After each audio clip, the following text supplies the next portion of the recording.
Hi everyone, this is Mrs. J. I'm doing a read aloud of Thunder Rolling in the Mountains by Scott Odell and Elizabeth Hall, and we're on Chapter 10, page 52.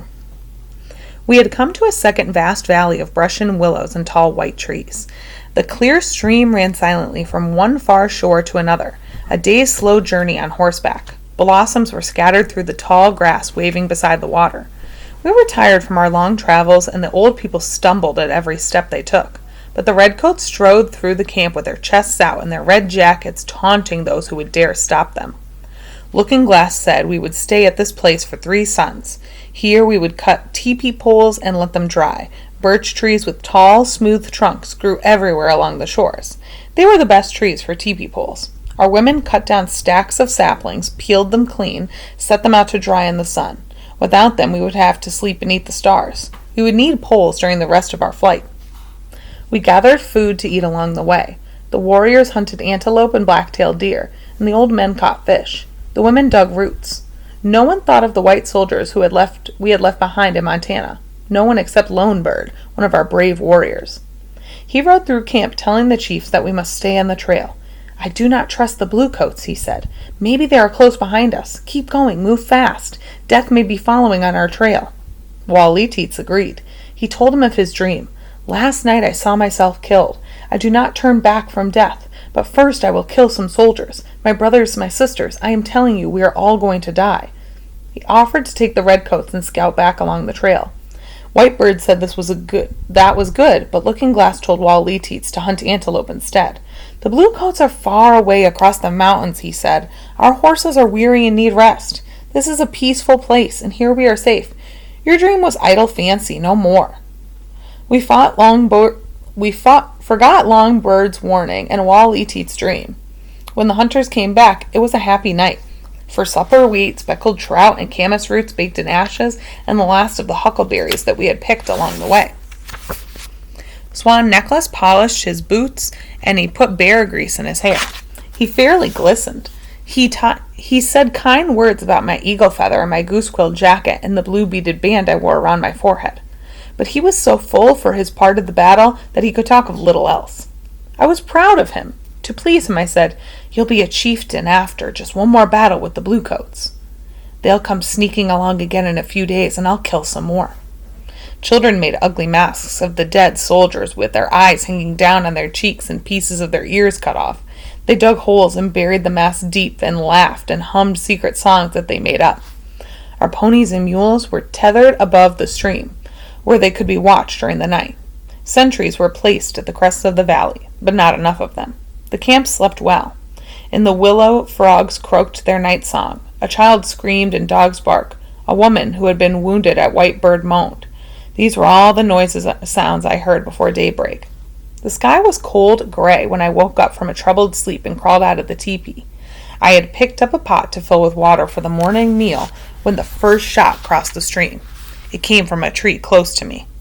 Wal Leetits, wrapped in his long red coat, had gone out to see if the herd was still safely tied up.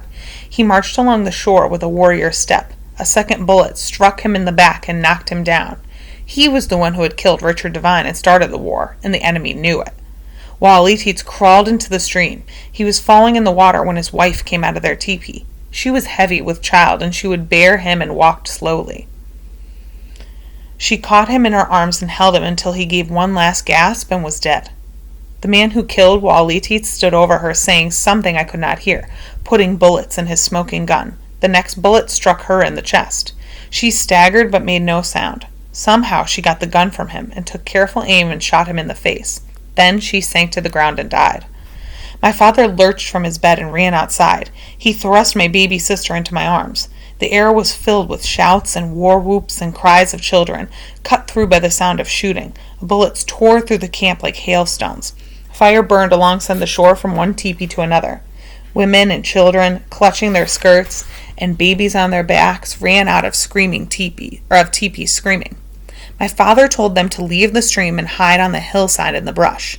By this time, all the teepees were burning. My mother ran out with her braided hair on fire. Some of the women tried to hide in the streams, but it was too shallow and their heads stuck out of the water. Soldiers shot at their heads and killed all except a child who was able to crawl along the bottom and grasp some willows along the shore. Our warriors drove the soldiers back across the stream and through the willows. Then Looking Glass gathered our warriors and scattered them through the bottom between the stream and the far hills.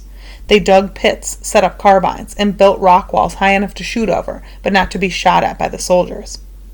Their guns were not new, and their soft bullets got stuck in the barrels and the barrels exploded. They had no food, and it was hard to reach the stream without being shot. Yet, from the hour Looking Glass put them in the pits, they fought until their gun barrels melted. At nightfall, Chief Joseph went into the dirt pits and counted. He found 31 of our people dead and 26 badly wounded. Most of the dead and wounded were women, old men, and children. Some had been shot as they slept, still rolled in their blankets. Some had been clubbed by soldiers when they charged the camp at dawn. We lost 12 warriors. Red Moccasin Tops was dead, killed by a bullet that struck him in the throat. Of the redcoats, only Swan Necklace lived. My father could not count the enemy soldiers who were slain and wounded in the hills, but our warriors said that the bluecoats lay thick upon the ground. Leonelk, who had joined us only a few suns before, fought valiantly. He led a group that seized the soldiers' cannon, broke it, and pushed it into the swamp. They captured enough bullets to fight many battles. Yet we had taken a loss we dared not suffer another day. Fighting stopped when the nighthawks began to fly. Swan Necklace and I held hands and talked about the day we would be married and live once more in beautiful Wallowa. We watched 2 girls combing their wet hair. They had spent most of the day in the stream, swimming in the shallows and coming up to bathe. Then I went to help the wounded. My mother had been hit as she ran for the stream, her hair in flames. We fought for her life all night there by the water. My father held her in his arms, away from the smoldering camp and the starlit sky, to the world beyond. When she died, my father said, "Will this hatred ever end? It sickens my heart. All men were made by the same Great Spirit, Chief, yet we shoot one another down like animals."